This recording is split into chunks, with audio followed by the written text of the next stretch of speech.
পরের প্রশ্নে আমাদের বোন প্রশ্ন করেছেন যে হাতের রেখা দেখে অনেকে বলে যে হাতের রেখা অনুসারে এই বিয়ে হবে অথবা এই ভবিষ্যৎ ইত্যাদি, যেটা আমাদের সমাজে হাতের রেখা দেখে গণনা করে বলা হয়, এই বিষয়টি আসলে ইসলামী শরীয়ত কিভাবে দেখছে?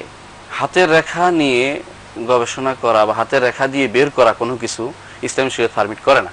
এটা সম্পূর্ণ শিরক, কারণ এটা ইলমুল গায়বের অন্তর্ভুক্ত। কেউ জানে না তার ভাগ্যে কি লেখা আছে, কেউ জানে না তার কয়টা বিয়ে হবে, এটা কেউ বলতে পারে না, কার সন্তান কয়টা হবে এটা কেউ বলতে পারে না, সম্পূর্ণ গায়বী জিনিস।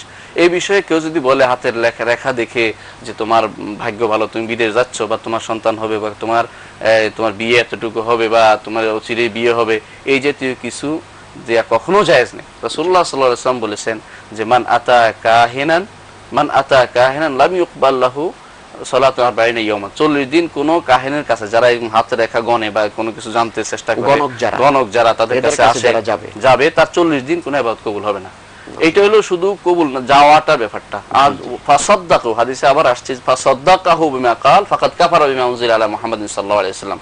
যদি কেউ ওইকে বিশ্বাস করে, যেটা বলেছে সেটা বিশ্বাস করলো, তার উপর কুফরি লাজিম আসলো, যে মুহাম্মদ সাল্লাল্লাহু আলাইহি ওয়াসাল্লাম যা নাযিল হয়েছে সেটা কুফরি করলো। এই সম্পূর্ণ এটা গায়বের ব্যাপার, গায়ব বিষয় কখনো কখনো সেটা জানতে পারে না। সুতরাং কখনো যে দাবি করবে সেটা সে বড় ধরনের তাগুত, সে বড় ধরনের খারাপ কাজ করছে। রাসূলুল্লাহ সাল্লাল্লাহু আলাইহি ওয়াসাল্লামের যে সমস্ত জিনিস নিষেধ করতে একটা আবাজাদ, এমন কি আবজাদ হাওয়াজ পর্যন্ত নিষেধ করেছে। আব্দুল্লাহ ইবনে আব্বাস বলেছেন মান ক্বালা আবাজাদ ফাকাদ তাআল্লামা শুবাতাম মিনাস সিহর, আবজাদ নির্ধারণ করতে যারা বলে তারা একটা জাদুর একটা বিরাট অংশ নিয়ে আমরা আসছে। জি, আসসালামু আলাইকুম।